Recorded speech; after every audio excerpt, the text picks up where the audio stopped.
নমস্কার। কথায় ও কবিতায় আমি দীপিকা। কিছু কথা আজকের ভাগ করে নেব বলে তোমাদের সামনে এলাম। তোমরা সকলে ভালো আছো আমি জানি। আমরা মানুষ এবং আমাদের মধ্যে রাগ, অভিমান, ভালোবাসা, হিংসা সব কিছুই আছে, কারোর মধ্যে কম এবং কারোর মধ্যে বেশি। আমরা বেশিরভাগ ক্ষেত্রেই যাদের জীবনে সফলতা দেখি, বেশিরভাগ মানুষই কিন্তু তাদের দেখে আমাদের হিংসে হয়। হ্যাঁ, আনন্দও হয়, কিন্তু কিছু কিছু ক্ষেত্রে হিংসেও হয়।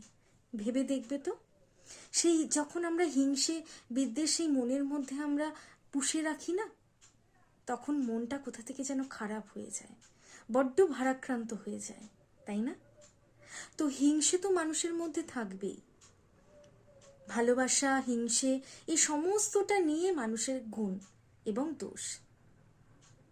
তো কারো সফলতা দেখে আমরা যদি আনন্দ উপভোগ করি, তাহলে দেখবে নিজের জীবনটাও খুব সুন্দরভাবে ম্যাজিক্যালি অদ্ভুত একটা ভালো লাগা জড়িয়ে থাকে সেই তার সফলতার অর্জন করার সেই আনন্দ দেখে।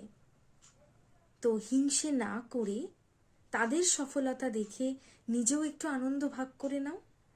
দেখবে তার সফলতার সাথে সাথে তোমারও সফলতা কিন্তু জীবনে এগিয়ে আসবে এবং আনন্দে মন ভরে থাকবে।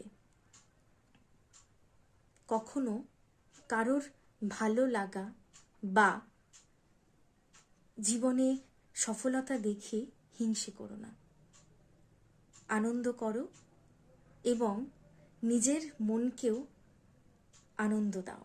দেখবে তোমার জীবনেও সেই সফলতা কিন্তু তাড়াতাড়ি এগিয়ে আসবে।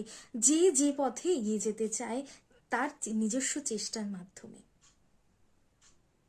জীবনে আনন্দ যত থাকবে, সফলতাও কিন্তু তার জীবনে